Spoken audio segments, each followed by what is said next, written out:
pay, national insurance pay. Okay, now you come work in village. I don't find no house. I don't find no place go. So you have nowhere to go tonight? No. And how long have you lived in this community? I live in 28 years. In this community, 28 years, or in the Bahamas for 28 years? 28 years. I live in Bahamas. And did you pay rent here? Yeah. How much did you can pay? say.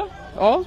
How much did you pay here? Did you pay someone rent to live in this community? Before when I come, I pay that whole place.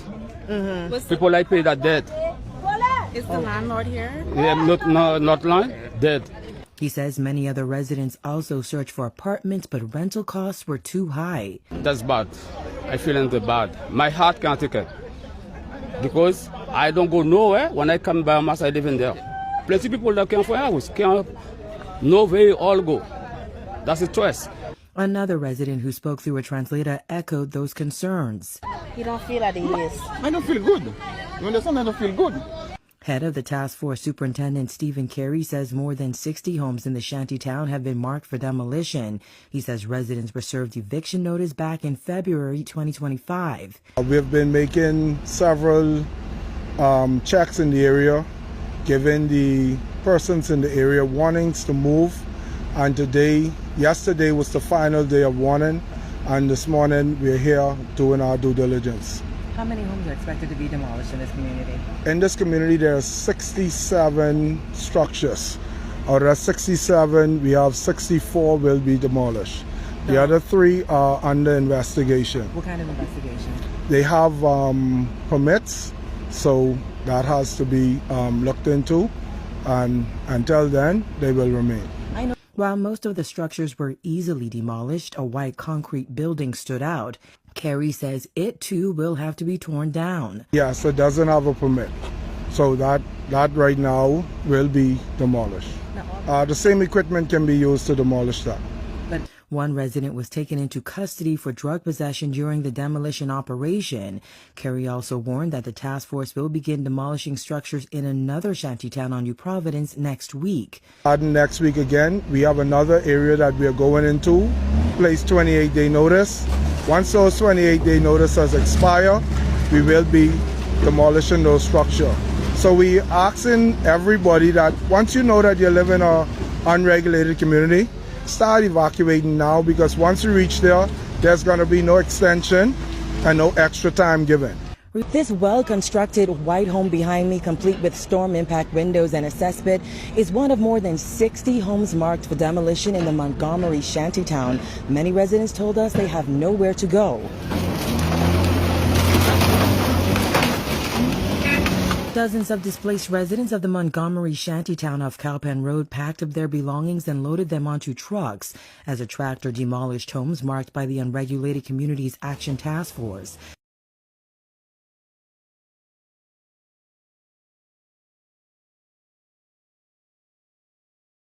We have nowhere to go. Where must we go to? Which country can they accept us? We have nowhere to go. The Haitian cry, the Haitian plea, because all countries begin rejecting Haitians and a lot more happening. So where do you think they should go to? Their country is not safe as we think. Their country is like a living hell. Like nobody will want to survive in that country. It's a grace for someone to actually do survive in that country. But now, how do they cope? Where do they go to? Americans don't want them. They keep asking them to leave. Go back to your country. Go back to your country. Now, what should they do? The question keeps popping. And now they are very nervous. Why should they? Why are other countries rejecting them? Their reasons are actually going to shock you actually. Yeah, from the beginning, I was feeling same. Like, why are these people kicking against Haitians this much? Is this because of hate? Is this because of racism? But at a particular point, I see their reasons why they are doing this, and is that deep, and I felt so shocked about it. But at the same time, I still secretly want them to be accepted and want them to be to be reconsidered. Yes, because this is too much for them to handle at a particular moment.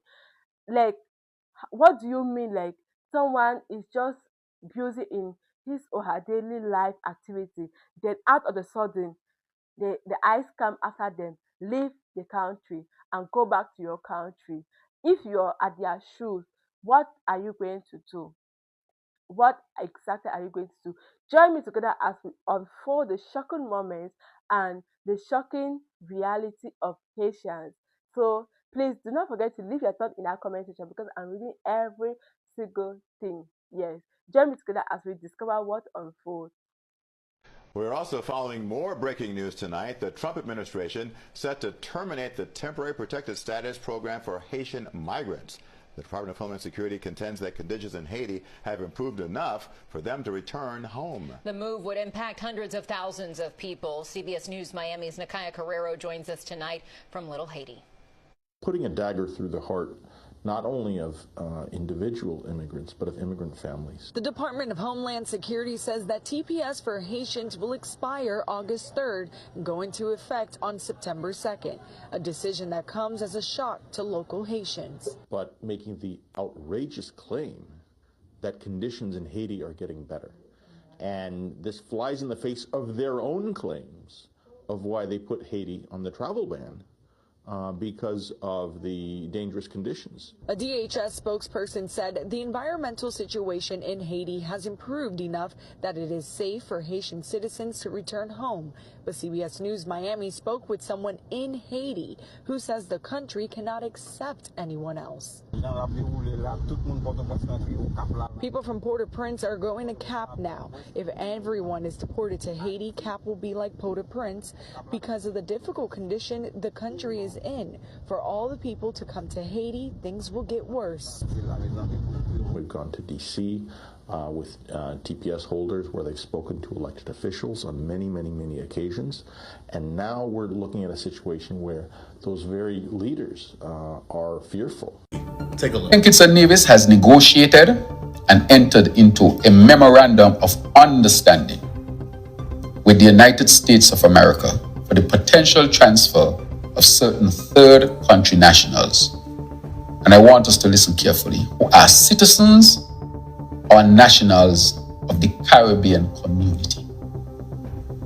This does not involve anybody outside of CARICOM.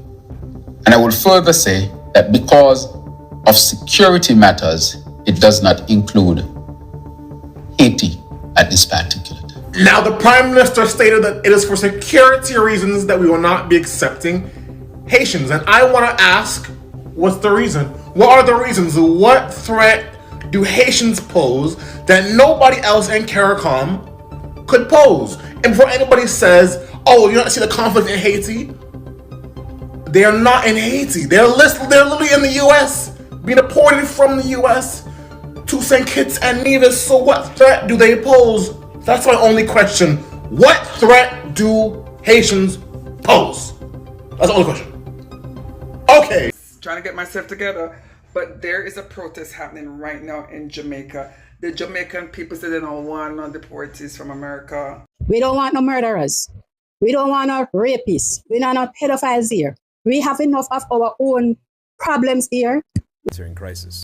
Caribbean people, I saw this and I didn't want to believe it until I heard it for myself. But the Prime Minister of St. Kitts and Nevis has stated that they will be taking in third country deportees from the U.S. as long as they are from Caribbean community countries, CARICOM citizens, except those from Haiti. Being deported from the U.S. to Jamaica, and they're coming back to a place where we might not even know who they are.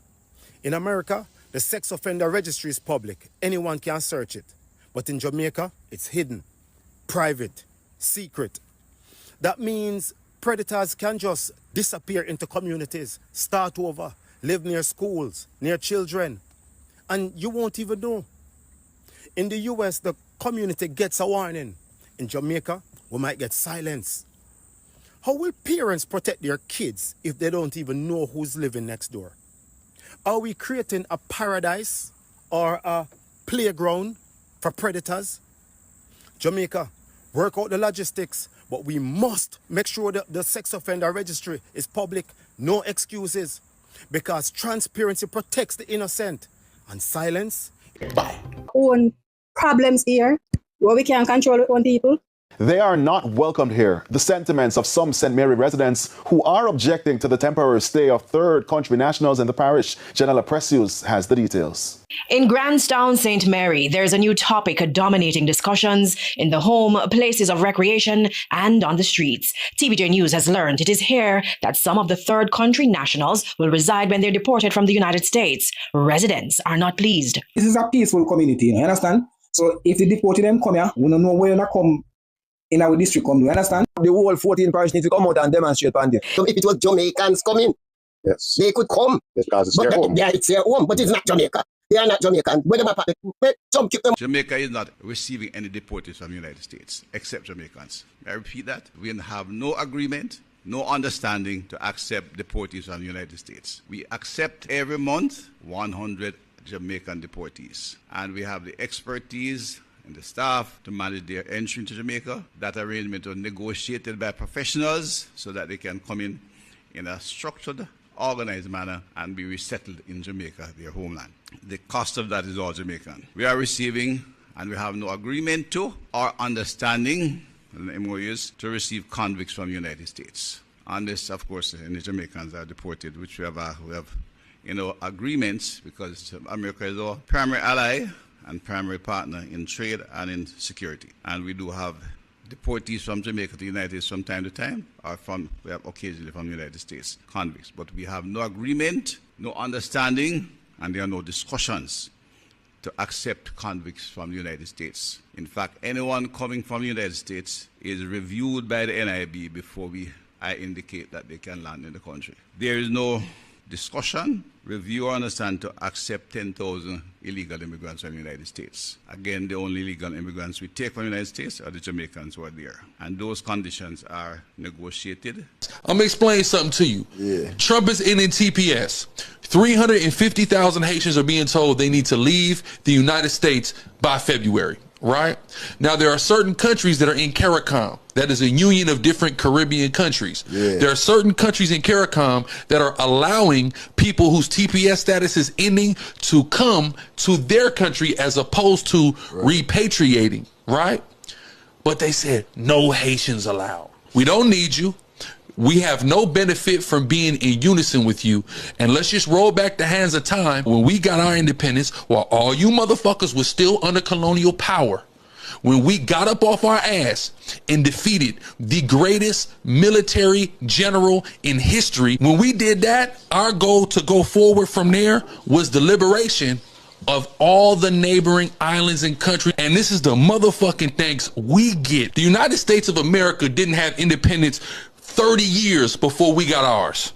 And we didn't ask nobody for it. We didn't need nobody then. We don't need nobody now. Right? Don't look for anybody else but God to help us. We done contributed more to this world than all the majority of you motherfucking other islands who over here don't.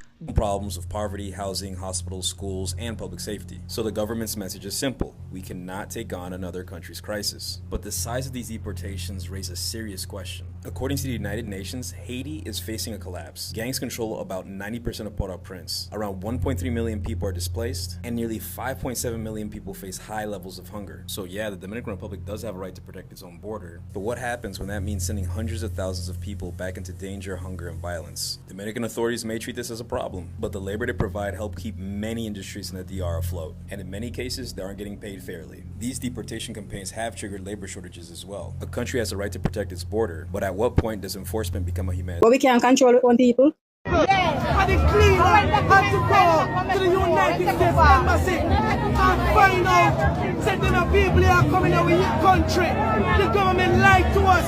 That is an act of treason, and Andrew, Michael, boldness. And the president of the government must resign to go to prison. Jamaica is now on this list.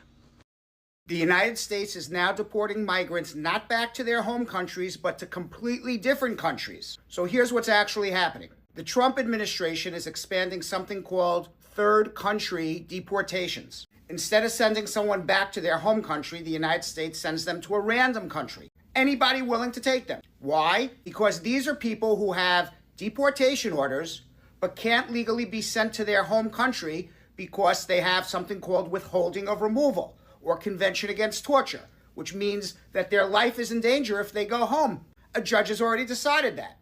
So Trump's solution? Send them somewhere else and let that third country deal with it. The United States is cutting deals with countries like Cameroon, Rwanda, Equatorial Guinea, South Sudan. And what is the United States offering? Money. Want to help us out? Combine. I declare had to go to the United States Embassy and find out that the people are coming out with your country. The government lied to us. That is an act of treason, and Andrew, Michael, Wallace, and the government must resign to go to prison for treason. Amen. Jamaicans are pissed that Haitians are coming to their country. They feel betrayed that their government signed this third country transit program behind their back. And this is only temporary. 14 days, no longer than 14 days. Or is it?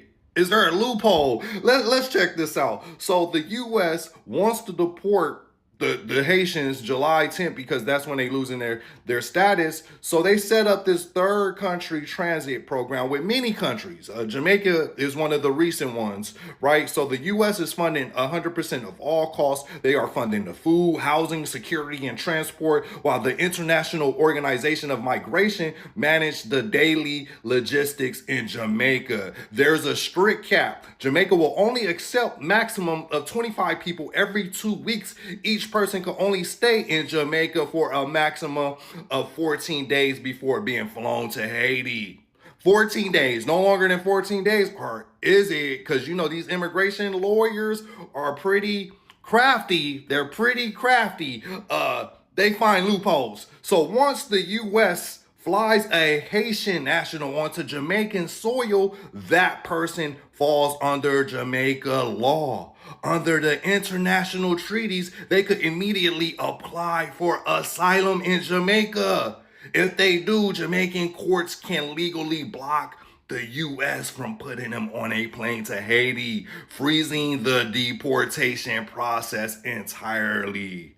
Is that what y'all don't want to happen, for them to find this loophole? But I find it hypocritical, because what happened to out of many comes one people? What happened to we all came over here on the same ship but just got off on different stops? Now that the ship is pulling up to your country, you don't want the Haitians to disembark. So it's not okay for the U.S. to enforce immigration policy, but it's okay for Jamaicans to say, we don't want them, even if it's temporary. Because maybe the loophole might not work.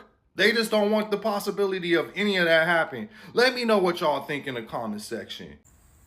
Many sex offenders. You have watched this video, and I believe if you're here, a lot of questions are popping up in your mind, and a lot of answers at the same time. You're asking yourself questions and you're answering. Please do like to leave your thoughts in that comment section. What exactly do you think is actually going on? Do you think these Haitians actually deserve this treatment they are getting? Because in my honest thought, in a particular moment, I'll feel like, no, they don't deserve it. But still at the same time, I'll feel like actually they deserve it, because they are so proud. Like, if you know your country is not good, at least you should be submissive enough for other people to help you. But now you come in, call people dated Black America, and act so negatively against people, and you expect to eat your cake and have it back. Yes, make it make sense. Make it make sense. Because it's not just wrapping up. And so please, if you watch this level, just a quick reminder, leave your thoughts in that comment section, because I want to see it. I want to discover more of this. And we are just getting started. If you're new here, we are just getting started. We are bringing you more of this latest update, more of this latest gist. And I guess you don't want to miss it. So if you don't want to miss this, hit that notification bell and hit that subscribe button. See you in my next episode.